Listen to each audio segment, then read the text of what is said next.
final day of Cheltenham Festival 2024. Hope you've had a successful festival so far. Thoroughly enjoyed the action this year. It's been absolutely magnificent. But right now we turn our attentions to day 4 and we turn our attentions to the Gallop Cup day. What a race this is going to be. There's plenty other action happening on day 4 as well. Let's hope we can find some more winners. So this is Friday, 15th of March, day 4 Cheltenham. Let's have a look at the selections for Friday. So Friday, day 4, final day. We're going with 2:10 county hurdles, our first selection today. 1:30, nothing particularly stands out in terms of value, so we move on to this. We move on to a Skelton horse. 5 Wow, we know the Skeltons have already had some success this week. I particularly enjoyed the Langadan win on Wednesday. And here we go with 5 Wow. 20-1 each way here. Big price. Ran just last week at Sandown Park, finishing 2nd of 16 at 11-1. Good run there. 5th of 21 back at Newbury.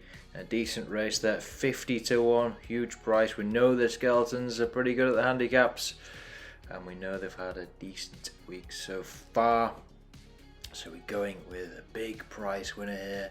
5 Wow, 20-1. Bit of value in the county hurdle. So we move on now to the Gallop Cup, the big race of the week, the feature of Friday. What a race this is going to be in Gallop on the Champs. It's around 11-10 to go back to back in this race. A lot of people will like Gallopon, and he's a class act and should go well once again. It would not be a surprise to see him win, but we're looking for some value. We're looking for some each way value in this race, and we're going for the old boy Monkfish. He's returned. He's had a couple of returns. Had the entire 2022 season off with an injury. It was a tendon injury. Back in 2023 in April for a couple of performances, kind of in different form. 1 second and 1 plumb last, and then finished first on his reappearance this year back in January, ridden by Paul Townend that day at Gowran Park on heavy ground. Went off at 13-8. So Monkfish is a bit of an unknown quantity in terms of we don't know exactly how fit he's going to be, but if he's running in this race, you'd expect Willie Mullins has got him into some good shape. It's a bit of a punt at 20-1, but there's some value there. If Monkfish can reach the ability that he's done in the past, if he gets back up to what we thought he was going to be, the horse we thought he was going to become, he's certainly got a really good chance of outrunning those odds. And then we move on to the romantic story of the Real Whacker.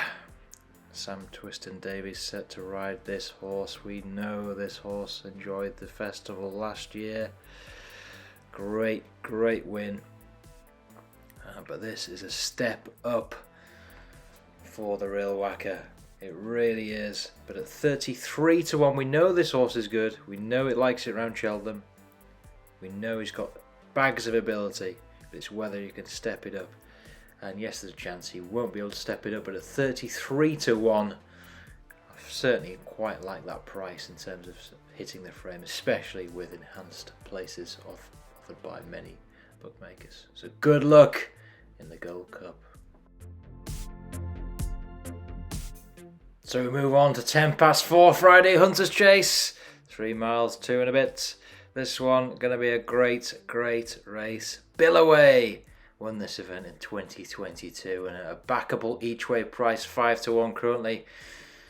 Another Mullins runner. I fancy to have a good race once again. We know Billaway likes Cheltenham. We know he's won this race before. We know he's had a runner-up slot in this race before. He likes this race.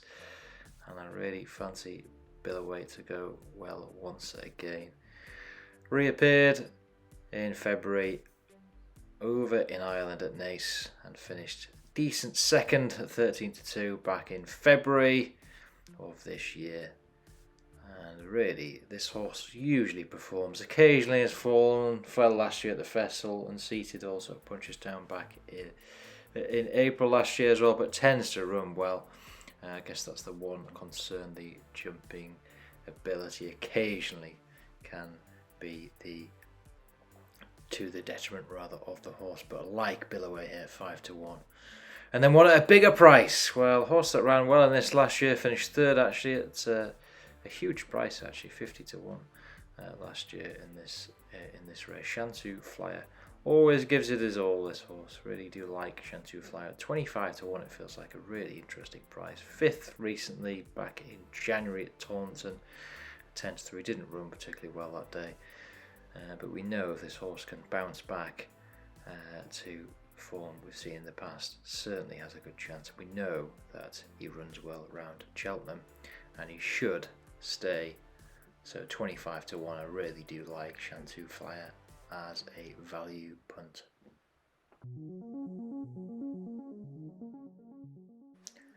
And so we move on to the final selection of the festival. It comes in the penultimate race on Friday, the 450 Mares Chase. Really looking forward to this race. A horse we like here, well, she's an absolute class act. Dino Blue, around about 11-10. It's a super skinny price. It's another Mullins runner, but she is classy. She's consistent, and I feel this race is just absolutely perfect for her. I'm convinced she will go well in it. Finished second last year at the festival. Good run that day. You'll always find Dino Blue up there in the top two pretty much. You certainly have done the last year or two, but I fancy her to go on and win this race. Yes, it's a skinny price, but I feel that she's so good that this will be one of the performances of the week. So best of luck, whatever you're getting up to on Friday in terms of betting. Gallop Cup's going to be fantastic. Hope you've had a great week at Cheltenham. Aintree to come next in just a couple of weeks' time. Take care all, best of luck, and speak soon.